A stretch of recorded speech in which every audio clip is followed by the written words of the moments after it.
नमस्कार दोस्तों, अपना जैसे परमाणु संरचना का टॉपिक चल रहा था, तो आज अब आगे का टॉपिक हाइड्रोजन स्पेक्ट्रम, मतलब परमाणु संरचना में हाइड्रोजन स्पेक्ट्रम अगला टॉपिक है। हाइड्रोजन स्पेक्ट्रम कैसे ऑब्टेन होता है, क्या होता है हाइड्रोजन स्पेक्ट्रम, इसके बारे में अब डिटेल से आज आपको मैं बताऊंगा।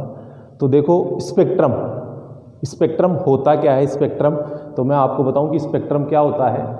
जो भी श्वेत प्रकाश, वाइट लाइट, जब किसी श्वेत प्रकाश को, वाइट लाइट को, प्रकाश को आप प्रिज्म एक साइंटिफिक डिवाइस होती है, प्रिज्म से गुजारते हैं तो ये एक चमकीले बेंड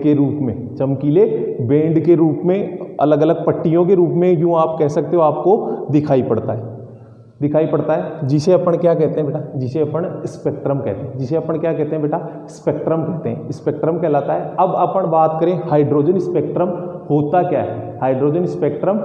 क्या है, तो सुनिए बेटा, अपन ने पढ़ा था और नील्स बोर ने भी बताया था। नील्स बोर ने क्या कहा था कि नाभिक के चारों ओर वर्ताकार कक्षाओं में इलेक्ट्रॉन क्या करता है बेटा, चक्रण करता है तो वो इलेक्ट्रॉन ऊर्जा को अवशोषित करके या ऊर्जा को ग्रहण करके निम्न ऊर्जा स्तर से उच्च ऊर्जा स्तर में K से L M N में जा सकता है।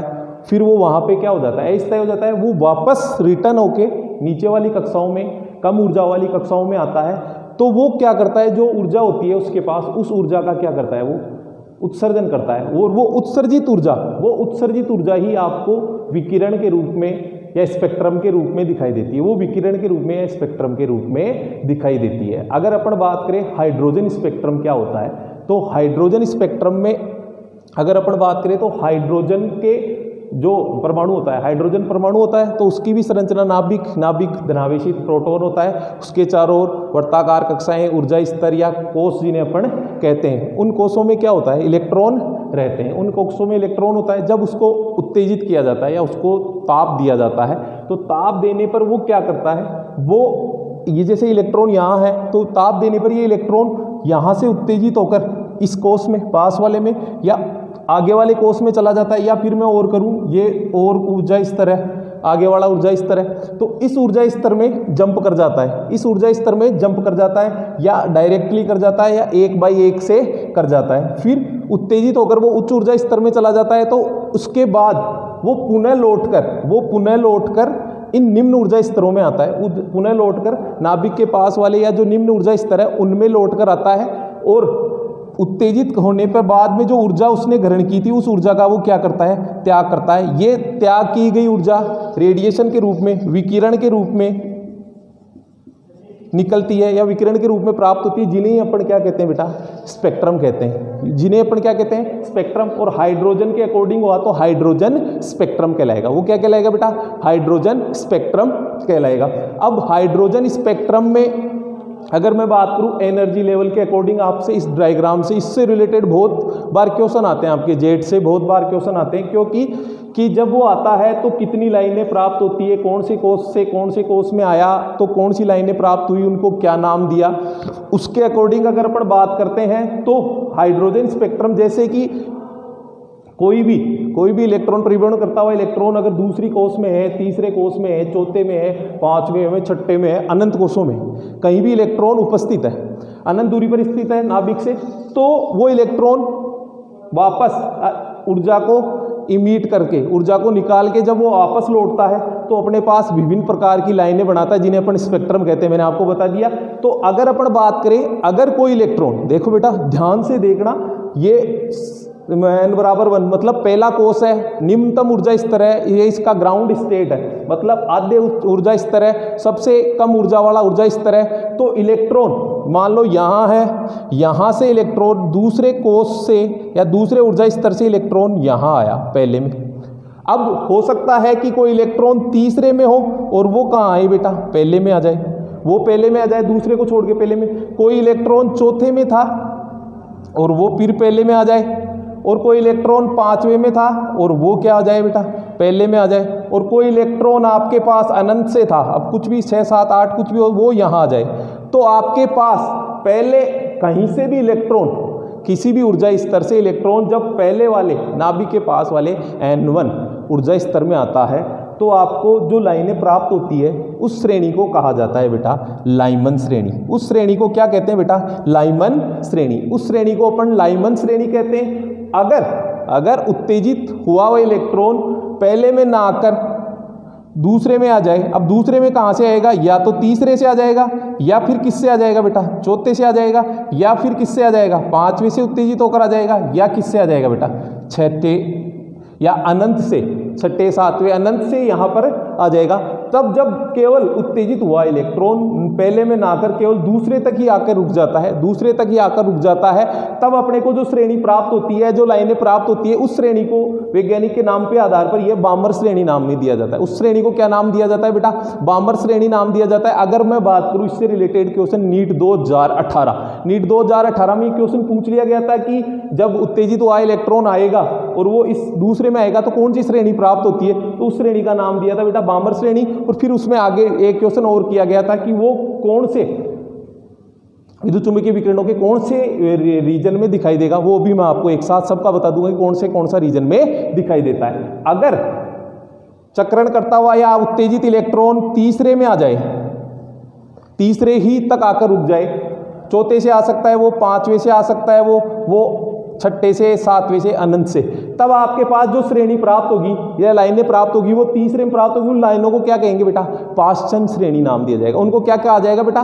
पाश्चन श्रेणी नाम दिया जाएगा। ऐसे ही अगर पांचवें से चौथे में आए, अनंत से आ जाए, छठे से आ जाए, सातवें से आ जाए, तो उसको आप क्या कहेंगे बेटा? उसे आप कहेंगे ब्रैकेट श्रेणी। आप यहाँ यूं भी कह सकते हो कि ये यहाँ पे एक लाइन है जिसको मैं यूं कह सकता हूं n बराबर 6, 7 कुछ भी लिख सकते हो आगे से आगे।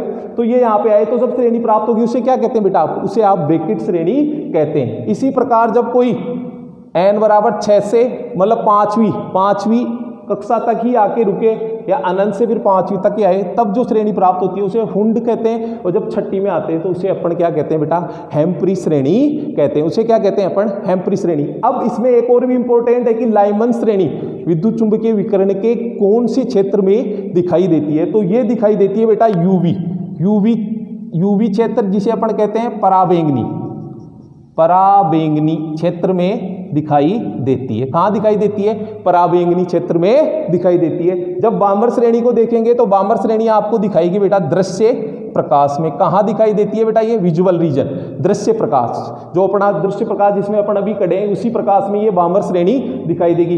इसके बाद में पाश्चन, ब्रैकेट और हुंड ये आपको दिखाई देती है बेटा तीनों IR इंफ्रारेड अवरक्त क्षेत्र में। कहाँ दिखाई देती है बेटा? अवरक्त क्षेत्र में। बहुत इंपॉर्टेंट चीज है, बहुत बार क्वेश्चन पूछ लेता है। तो ये जो दिखाई देगा आपको वो कहाँ दिखाई देगा बेटा? वो दिखाई देगा अवरक्त क्षेत्र में। अब देखो हाइड्रोजन स्पेक्ट्रम में तरंग संख्या ज्ञात करने का रीडबर्ग सूत्र होता है। हाइड्रोजन स्पेक्ट्रम में तरंग संख्या ज्ञात करने का रीडबर्ग सूत्र, जिसे विभिन्न प्रकार की तरंग संख्या अपने को प्राप्त होती है, तरंगे प्राप्त होती है जब कौन से में आता है, उत्तेजित होकर नीचे वाले में जब आता है। तो इसके लिए सूत्र वी बार तरंग संख्या कहते हैं अपन इसे RH 1/n square minus 1/n final square into Z²। अब यहाँ पर RH आपको पता है, पहले भी बताया था मैंने, रीडबर्ग नियतांक 109,677 इसका मान होता है। Ni निम्न ऊर्जा स्तर जिसमें वो आता है, और n फाइनल आप यह कह सकते उच्च ऊर्जा स्तर जिस ऊर्जा स्तर से वो आया है। और Z क्या होता है बेटा? परमाणु क्रमांक। तो यहाँ हाइड्रोजन के रेफरेंस में क्या हो जाएगा? Z1। तो ये सूत्र आपके पास हाइड्रोजन के लिए क्या आ जाएगा बेटा? V बार बराबर RH 1/n square minus 1/n final, n initial minus 1/n final का स्क्वायर। ये आपके पास रीडबर्ग सूत्र ज्ञात होता है इसका।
अब यदि आपको कहा जाए कि बामर श्रेणी के लिए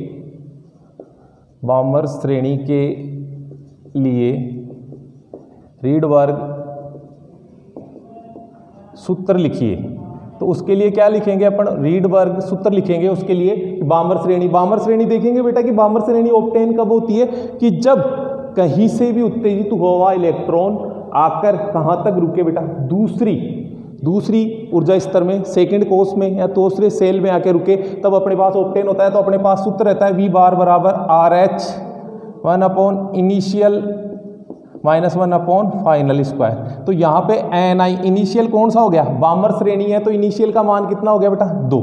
इनिशियल का मान क्या हो गया बेटा? दूसरे में आके रुकेगा। और n फाइनल की वैल्यू आपके पास यहाँ पे तीसरे से भी आ सकता है, चौथे से, पांचवें से, छठे से, कहीं से भी आ सकता है। तो इसके लिए सूत्र क्या हो गया? तरंग संख्या का V बार बराबर RH 1 अपॉन 2 का स्क्वायर माइनस 1 अपॉन फाइनल। अब इसमें आप n फाइनल की वैल्यू यहाँ से जो भी वो बोलेगा उसके अकॉर्डिंग क्या कर सकते हैं बेटा? लिख सकते हैं। तो इसके द्वारा आप रीडबर्ग सूत्र, किसी भी श्रेणी का रीडबर्ग सूत्र ज्ञात कर सकते हैं। हाँ दोस्तों, अभी अपन ने पढ़ा हाइड्रोजन स्पेक्ट्रम को कंप्लीट किया मैंने। उससे रीडबर्ग सूत्र के ज्ञात करने के बारे में आपको बताया कैसे अलग अलग श्रेणियों के लिए रीडबर्ग सूत्र ज्ञात किया जाता है। उसमें मेनली जो क्वेश्चन आएगा वो आपके श्रेणी से संबंधित क्वेश्चन आता है कि जब रेडिएशंस या उत्तेजित विकिरणें लौटता है, कोई परमाणु उत्तेजित इलेक्ट्रॉन वापस लौटता है, तो वो कौन सी श्रेणियों का निर्माण करता है? दूसरे में आता है तो कौन सा कोष में आएगा तो कौन सा होगा? पहले कोष में आएगा तो कौन सी विकिरणों का या ऊर्जा स्तर में आएगा तो श्रेणियों का निर्माण करता है। अब अपन आगे चलते हैं और मैं बताऊं आपको, बोहर का जो परमाणु प्रतिरूप था वो काफ़ी हद तक सफल भी हुआ था। फिर उसको आगे एक्सप्लेन दिया था, सोमरफील्ड ने उसका थोड़ा विस्तार किया था। और उसने, जैसे बोहर ने बताया था कि वर्ताकार कक्षाओं में इलेक्ट्रॉन चक्रण करता है, लेकिन सोमरफील्ड ने कहा था कि वो जो कक्षाएं होती हैं वो दीर्घ वर्ताकार होती हैं। फिर इसके बाद जो थ्योरी आई थी अपने पास वो थी बेटा डी ब्रोगली प्रमेय। वो थी अपने पास डी ब्रोगली प्रमेय, पदार्थ की द्वैत प्रकृति। जैसे अपन ने पढ़ा था कि विद्युत चुंबकीय विकिरणों की द्वैत प्रकृति होती है, कण और तरंग। उसी प्रकार प्रत्येक पदार्थ की 2 प्रकृति होती है, कण और तरंग। इन दोनों को जस्टिफाई किया था एक साइंटिस्ट जिसका नाम था डी ब्रोगली, और इसी का आधार पर इसको नाम दे दिया गया था डी ब्रोगली प्रमेय। अपन जानते हैं कि आइंस्टीन का ऊर्जा द्रव्यमान संरक्षण जो नियम है E बराबर mc स्क्वायर। m यहाँ मास है किसी भी कण का, ये c उसकी वेलोसिटी है। और पहले अपन ने पढ़ ही लिया था कि प्लांक का क्वांटम सिद्धांत E बराबर h nu. h Planck quantum Planck विस्तारांक है और न्यू यहाँ होती है आवर्ती। तो इन दोनों को उसने कोरिलेट कर दिया डी ब्रोगली ने। जब समीकरण 1-2 को किया तो आपके पास H nu mc square, c से c कैंसिल हो गया, h लैम्डा जो तरंग दे h upon mc, lambda equals to h upon mc, m into c, मतलब किसी भी कण का द्रव्यमान और उसकी वेलोसिटी वेग को जब अपन गुणा करते हैं तो अपने पास एक नई क्वांटिटी ऑब्टेन होती है, जिसे अपन कहते हैं संवेग p। वो क्या कहलाता है बेटा? संवेग p कहलाता है। यहाँ m कण का द्रव्यमान है, c उसका वेग है। प्रकाश होगा तो प्रकाश का वेग 3 × 10⁸ मीटर प्रति सेकंड, या फिर जो भी कण होगा उसका वेग होगा। लैम्डा उसकी तरंग दैर्ध्य होगी। h प्लांक नियतांक होता है जिसकी वैल्यू होती है 6.64 × 10⁻34 जूल गुणा सेकेंड। लैम्डा इक्वल्स टू, फिर इसी के अकॉर्डिंग m गुणा c को किया तो p, हम lambda equals to h upon p, ये ऑब्टेन हुआ अपने को संवेग की फॉर्म में डी ब्रोगली प्रमेय। फिर हम जानते हैं कि गतिज ऊर्जा जो गति करने के लिए होती है 1/2 mv स्क्वायर होती है। तो v का वैल्यू कैलकुलेट की 2 km अपॉन ई, इसको v को मान कैलकुलेट किया 2√2 ke अपॉन m। ये जो अपने पास ऑब्टेन हुआ समीकरण 3। इस समीकरण को अगर अपन डालते हैं समीकरण 2 में रखने पर अपने पास लैम्डा की वैल्यू ऑब्टेन हुई बेटा, lambda equals to h upon √2m ke। ये डी ब्रोगली प्रमेय है आपके पास। ये डी ब्रोगली प्रमेय है किसके रूप में? गतिज ऊर्जा के रूप में। मैं आपको सीधा, और मैंने यहाँ लिख रखा है MTR, मुझे तो रट लो। इट मीन्स ये सीधा, बहुत बार सीधा जेट परीक्षाओं में सीधे के सीधा क्वेश्चन पूछ लिया जाता है कि गतिज ऊर्जा की फॉर्म में या निम्न में से डी ब्रोगली प्रमेय कौन सी है? निम्न में से डी ब्रोगली प्रमेय कौन सी है? क्वेश्चन कर रहे हैं अपन अब इससे रिलेटेड, डी ब्रोगली थ्योरम से रिलेटेड क्वेश्चन कर रहे हैं कि एक गेंद जिसका द्रव्यमान 0.1 kg है उसे 10 मीटर प्रति सेकंड के वेग से फेंका जाता है, तो उसकी तरंग दैर्ध्य की गणना कीजिए। तो आपको पता है कि lambda equals to h upon m into v, m into v. क्या क्या दिया हुआ है, द्रव्यमान आपको दिया हुआ है उसका एम कितना 0.1 kg, द्रव्यमान उसका 0.1 kg दिया हुआ है आपको। वेग उसका वो कह रहा है 10 मीटर प्रति सेकंड दिया हुआ है, और प्लांक का क्वांटम का जो प्लांक नियतांक होता है उसकी वैल्यू अपने को पता है, तो इसके मान पुट करते हैं। प्लांक नियतांक 6.64 इंटू 10⁻34 अपॉन एम कितना है 0.1 गुणा 10 मीटर, 10 मीटर है। अगर अपन बात करेंगे 0.1 को इससे गुणा करेंगे तो 10 ही आएगा, ये 1 हो जाएगी इसकी वैल्यू। तो लैम्डा इक्वल्स टू क्या होएगा आपके पास 6.64 इंटू 10⁻34 मीटर, ये आपके पास ऑब्टेन हुआ। इट मीन्स यहाँ ले जाएंगे ऊपर चला जाएगा तो इसको अपन एक कट कैंसिल हो जाएगा, 6.64 इंटू 10⁻34 मीटर। तो ये कैलकुलेट हुआ आपके पास क्या, उस गेंद का तरंग दैर्ध्य जो इस वेग से फेंकी गई थी according to de Broglie theorem. ये डी ब्रोगली प्रमेय या पदार्थ की द्वैत प्रकृति कंप्लीट हुई। इसके बाद अपन पढ़ेंगे हाइजेनबर्ग का अनिश्चितता। नेक्स्ट टॉपिक है अपने पास हाइजेनबर्ग का अनिश्चितता सिद्धांत। हाइजेनबर्ग का अनिश्चितता सिद्धांत, देखो बेटा इसका भी सीधा सा पूछ लिया जाता है आपसे। हाइजेनबर्ग का अनिश्चितता सिद्धांत, uncertainty of Heisenberg, uncertainty hypothesis of Heisenberg, Heisenberg का अनिश्चितता सिद्धांत। तो देखो बेटा हाइजेनबर्ग ने कहा, क्या कहा सुनिए आप परिभाषा पहले। हाइजेनबर्ग ने कहा कि परमाणु में उपस्थित किसी भी इलेक्ट्रॉन की स्थिति और संवेग का निर्धारण, परमाणु में उपस्थित किसी भी इलेक्ट्रॉन की स्थिति और संवेग का निर्धारण एक साथ नहीं किया जा सकता। अर्थात अगर अपन उसकी स्थिति का निर्धारण करते हैं तो उसके संवेग में अनिश्चितता आ जाती है, और उसकी संवेग का निर्धारण करते हैं तो उसकी स्थिति में अनिश्चितता आ जाती है। अर्थात दोनों क्वांटिटी का, उसकी पोजीशन का या उसके मोमेंटम का, संवेग का निर्धारण एक साथ नहीं कर सकते हैं। इसके लिए उसने गणितीय एक रूप दिया था, del p into del x greater than and equals to 4 pi h upon 4 pi, h upon 4 pi. यहाँ डेल पी संवेग की अनिश्चितता है और डेल एक्स स्थिति की अनिश्चितता है। इसको वेग के रूप में भी लिख सकते हैं अपन, डेल वी संवेग होता है m into v, del we into m into del x greater than equals to H upon 4 pi, और del v greater than del v del x greater than and equals to H upon 4 pi m. तो ये आपके पास सीधा गणितीय रूप obtain होता है Heisenberg hypothesis का। हाइजेनबर्ग हाइपोथेसिस जो अपन ने पढ़ी थी कि किसी भी इलेक्ट्रॉन की स्थिति का और उसके संवेग का निर्धारण एक साथ कर सकते हैं, लेकिन एक साथ दोनों का जो क्वांटिटीज है उनका निर्धारण एक साथ नहीं कर सकते। इसके लिए उसने गणितीय रूप दिया था अपने को, del x del into del x greater than equal to H upon 4 pi, वेग के रूप में दे दिया, संवेग को वेग गुणा द्रव्यमान कहते हैं अपन, del we into M del x greater than H upon 4 pi, del we into del x greater than equals to H upon 4 pi, जहाँ डेल वी आपके पास है वेग की अनिश्चितता,